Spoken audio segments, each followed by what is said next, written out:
안녕하세요. 헬로헤더입니다. 연말이 다가오고 있습니다. 송년회 등 모임이 많아지죠. 화려한 파티 계획 중이시라면 드레스 코드나 헤어스타일, 메이크업까지 신경이 쓰실 텐데요. 그런데 이때다 싶어서 지나치게 신경을 쓴 헤어스타일이나 메이크업, 오히려 좀 과해 보일 때가 있죠. 신경 쓴 듯 안 쓴 듯 자연스러운 스타일링법 중요할 것 같습니다. 자, 특별한 날을 위해서 오늘도 헬로웨더 뷰티 앤 헬스에서 귀 기울여 보시면 좋을 것 같네요. 지금부터 함께 하시죠.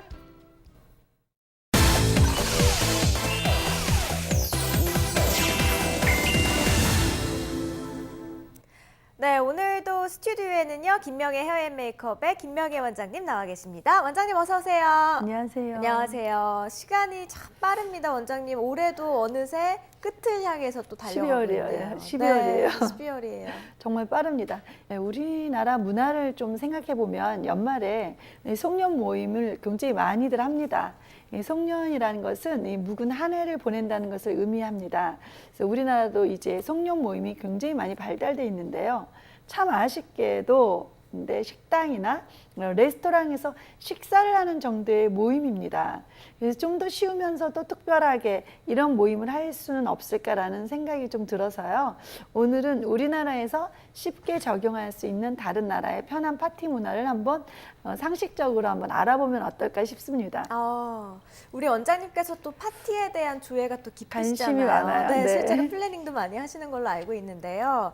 저는 이제 파티라는 단어만 들어도 막 마음이 설레고 그쵸. 참여하고 싶고 그렇거든요. 사실 우리나라 같은 경우에도 외국 문화 같은 그런 파티들, 하우스 파티나 애프터 파티 이런 거 흔히도 쉽게 접할 수가 있는 것 같습니다, 벌써. 네. 요즘 할로윈 파티도 많이 하고요. 네, 그런 것 같은데요. 굉장히 많이 발달됐죠, 네, 요즘. 그렇습니다. 또 이제 연말이 또 다가오면서 크리스마스 파티, 송년회 이런 것도 많이 할 텐데요. 좀 파티에 대해서 좀 자세하게 알아보고 참여를 하게 된다면 훨씬 더 2배로 즐길 수 있지 않을까. 네, 이게 저도 한번 파티에 대해서 좀 자세히 알아봤어요. 네. 그래서 이제 처음에 이 그리스 시대의 개인 소유 거주지에서 포도주나 이제 물을 섞은 음료를 즐기면서 철학을 이야기하고 사상을 이야기하면서 이렇게 향연을 즐겼고요. 네. 그다음에 로마 시대에서부터 이런 디너 파티라는 게 아주 중요한 행사로 분류되기 시작됐다고 합니다. 그리고 이 검투사들이 싸우는 것을 보면서 술과 음식을 즐기고 그렇게 파티를 열었고요. 또 중세 시대 때부터는 왕이나 이 지방의 영주가 주최하는 파티에서 악사나 광대들, 또 음유시인 같은 아주 새로운 유흥거리가 등장하게 됐다고 합니다. 또 이렇게 식사 시에 이 여성의 역할이 확대되면서 사교계가 이 시대부터 발달을 했습니다. 그래서 르네상스 시대에 들어서부터는 이제 식도락 문화가 화려하게 꽃을 피우게 됐다고 합니다. 이때부터 이 요리라는 것이 허기를 채우는 그런 차원이 아니라 아주 예술적인 부분이 감여된 그래서 이렇게 로코코 시대로 접어들게 됐다고 합니다. 네. 18세기에는 귀족의 시대라고 불릴 만큼 귀족의 위상이 굉장히 대단했던 시기라는 걸 우리가 알 수 있는데요. 이 프랑스 왕인 루이 15세의 정부인 퐁파두르 부인의 아주 세련된 취향이 당시 파티 문화에 아주 큰 영향을 미치게 됐다고 합니다. 그리고 이어서 아주 유명한 그 마리 앙투아네트가 프랑스 궁정에 등장하면서 그 화려함이 절정에 오르게 됩니다. 그래서 그에 따른 수많은 데코레이션이나 이런 테이블 매너가 완성되는 시기가 됐고요. 이런 국제적인 사교, 그다음에 문화적 교류, 그리고 이런 외교의 장으로까지 역할이 확대되어졌습니다. 그래서 이 그리스부터 로코코 시대까지 보았는데요. 이 한 나라의 문화 역사가 파티 속에서 만들어졌다는 말이 과언이 아닌 것 같습니다. 네. 친절하게 파티의 역사부터 자세히 좀 들어봤는데 이런 얘기는 아마 처음 들으신 분들 많으실 거예요. 저도 이기의 공부를 사실 한 거죠. 아, 그러셨군요. 네. 자, 그렇다면 이제 연말에 파티 계획 중이신 분들 이제 많으실 텐데 좀 적용할 수 있는 파티 문화 어떤 게 있을까요? 초기 한국에 들어온 파티 문화는 좀 성인들의 그런 클럽 파티가 중심이었지만요. 네. 최근에는 이런 할로윈 파티나 아니면 이렇게 소소하게 즐길 수 있는 아주 다양한 하우스 파티들이 등장하면서 대중들에게 이제 하나의 모임 문화로 자리를 잡고 있습니다. 가장 크게는 이 미국의 문화를 이야기할 때 빼놓을 수 없는 것이 바로 미국의 파티 문화예요. 그래서 이 미국에서 파티 문화는 정말 일상생활에 녹아있는 하나의 문화라고 볼 수 있는데요. 뭐 예복을 갖추고 즐기는 디너 파티부터 소규모로 모이는 파티까지 다양합니다. 그래서 많은 분들이 이 예복을 갖춰 입고 뭐 노래가 나오고 와인을 마시면서 담소를 나누는 파티를 생각하시는데 그런 것보다는 그냥 편하게 소규모로 모이는 파티를 많이 하는 편이라고 합니다. 네, 생각보다 조금 더 소박하고 조금 더 그쵸. 편안하게 느껴지네요. 자, 그럼 어떤 파티들, 편한 파티들 구체적으로 좀 들어볼게요. 먼저 이 미국 파티 문화의 가장 대표적인 하우스 워밍 파티라고 해요. 네. 친구들이나 지인들 뭐 이런 분들과 집에서 즐기는 파티인데요. 이 파티에 초대받은 손님들이 뭐 와인이나 화분을 선물로 사들고 온다고 합니다. 네. 그리고 이 하우스 워밍 파티 안에 있는 또 다른 문화가 있는데요. 바로 포트락 파티입니다. 파티를 주최하는 주인이 음식을 다 준비하는 게 아니고 초대받은 손님들이 각자 하나씩 음식을 준비해 오는 건데요. 서로 부담이 없고 또 편하게 즐기는 홈파티, 디너파티, 뭐 그리고 가까운 친지나 이웃 친구들과 즐길 때 많이 이용되는 그런 파티 문화입니다. 네. 또 특별한 일로 인해서 이 파티 주인공에게 선물을 많이 주는 경우가 있는데요. 저희 한국에서도 요즘 많이 알려져 있죠. 바로 브라이덜 샤워라고 하고 또 베이비 샤워입니다. 브라이덜 샤워는 이 결혼식 전에 신부 친구들이 신부에게 선물을 주고 또 베이비 샤워 파티는 태어날 아기에게 주변 친지들이 아기에게 미리 선물 세례를 주는 겁니다. 굉장히 아름다운 문화 파티인 것 같아요. 그렇죠. 또 네. 베이비 샤워 저도 참여를 해본 적이 있는데 그런 파티 안에 재밌는 그 전통적인 게임들도 많이 있잖아요. 그 중에 하나가 그 산모의 배둘레를 끈으로 딱 재갖고 잘라가지고 너무 가장 재밌어요. 근접한 사람이 1등을 하게 되는 제가 1등 한 적 있거든요. 오, 원장님. 보는 눈이 네, 있으시네요. 그래서 기억이 나는데 또 이 밖에도 뭐 하우스워밍 파티 하면 뭐 우리나라에서 뭐 집들이다라고 쉽게 생각을 하면 될 것 같고 그렇죠. 정말 지금 우리나라에서도 동양에서도 참 많이 이뤄지고 있는 파티들 소개를 해주셨는데요.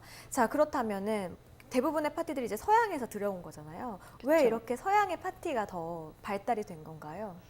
네, 지역적 특색이 가장 큰 이유인 것 같은데요. 이제 그럴 것이 영국을 살펴보면 이 홍차 문화가 발달되어 있어서요. 홍차를 즐길 수 있는 파티 문화가 굉장히 발달이 되어 있습니다.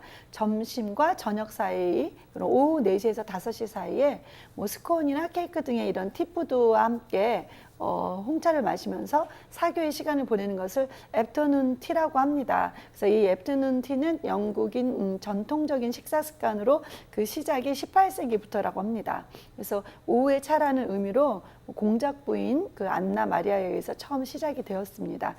이 부인이요, 점심과 저녁 식사 사이 간격이 너무 길어서 오후에 이제 그 기운이 빠져서 하녀에게 닭이 세트하고 빵을 쟁반에 담아서 가져오라고 해서 4시에서 5시에 이 간식과 티타임을 즐겼다고 합니다. 네. 그래서 손님들과 즐기기 시작한 이 티타임 습관은 이 상류사의 부인들 사이에 아주 큰 유행이 되어버려서 아주 화려한 테이블 세팅하고 푸짐한 과자들로 가득한 이 지금의 애프터눈 파티가 티파티가 그렇게 시작되었습니다. 네, 사실 그 애프터눈 티 하면은 영국이나 뭐 유럽으로 그 여행을 간 분들이 꼭 빠뜨리지 않고 경험하고 오는 그런 문화 중에 하나잖아요. 또 차 문화 하면 동양도 또 빠지지가 않고요. 네. 그렇죠. 게다가 홍차는 피로회복에도 굉장히 좋고요. 신경계통에도 굉장히 좋다고 합니다. 그래서 이 친구와 함께 홍차도 즐기고 스트레스도 풀고 피로도 풀고 일석삼조인 거죠. 네, 일석삼조. 자, 근데 저는 파티하면 차보다는 이제 더 생각나는 게 여러분들 아마 술 생각도 많이 하실 텐데요. 그 중에서도 와인을 참 그쵸? 많이 먹잖아요. 거의. 네. 와인하면 이 프랑스가 가장 많이 떠오르실 텐데요. 프랑스는 이 와인하고 치즈 그리고 간단히 먹을 수 있는 이런 핑거푸드를 준비해서 간단한 모임에서 많이 하는 이런 파티를 합니다. 그리고 이렇게 와인과 치즈 핑거푸드를 즐기면서 파티 속에서 같이 영화를 보기도 하고요. 더 편안하게 회사의 발전을 위한 뭐 아이디어 회의도 한다고 합니다. 그래서 딱딱하게 앉아서 회의를 하는 것보다 편안한 분위기 속에서 즐기면서 회의를 하기 때문에 어쩌면 더 창의적이고 창조적인 아이디어가 많이 떠오를 것 같지 않습니까? 네. 간단한 모임이라도 이 짧은 순간을 파티로 만들어서 즐기는 이 여유로운 문화라고 할 수가 있겠습니다. 네. 이렇게 파티 문화가 잘 발달된 뭐 미국이나 영국, 프랑스 그런 이런 쉬운 파티 문화를 알아보았는데요. 맞아요. 원장님 말씀을 듣다 보니까 우리도 이제 뭐 일하던 회사 장소를 그쵸. 꾸며서 파티 장소로 정말 이렇게 딱 꾸미고 한다면 지루하고 좀 따분하게만 느껴졌던 사무실이 좀 더 색다르게 다가와서 뭔가 일의 효율도 좀 더 맞습니다. 오를 것 같습니다.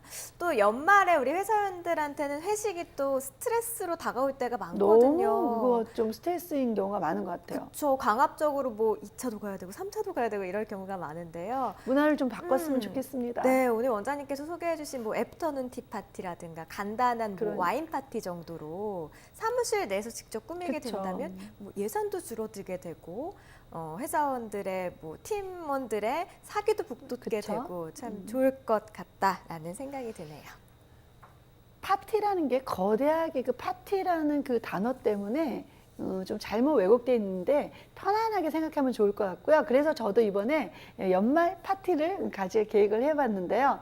그냥 다정하게 이렇게 가까운 사람들을 초대해서 서로 각자 아주 그 성의 있는 선물을 준비하고 그다음에 편지를 준비해서요. 그거를 나누는 거예요. 그래서 새해 축복을 나누고 한 해 동안 함께한 사람들과 그 저에게 있었던 추억들, 그래서 그걸 서로 축복해주고 감사 인사를 나누는 그러한 아주 다정한 파티를 준비를 저도 했습니다. 여러분들은 어떠세요? 이 마지막 12월에 어느 장소가 되었던 또 누구와 어떤 추억을 만들고 싶으신지 그렇게 아주 편안하게 생각하시면 좋을 것 같아요. 그래서 식당이나 이렇게 레스토랑에서 상투적인 모임을 해서 그냥 밥을 먹기보다는 그 시간과 마음을 조금만 정성스럽게 내어서 집을 가꾸고 또 스스로도 조금 아름답게 꾸며서 사랑하고 특별한 사람들을 초대해서 조금 더 감동적이고 감성적이고 또 시크릿한 그런 추억을 만들어 보는 게 어떨까요? 정말 좋을 것 같습니다. 자, 오늘 원장님 덕분에 참 더 든든하고 더 따뜻한 그런 연말 보낼 수 있을 것 같습니다. 오늘 말씀 고맙습니다. 감사합니다.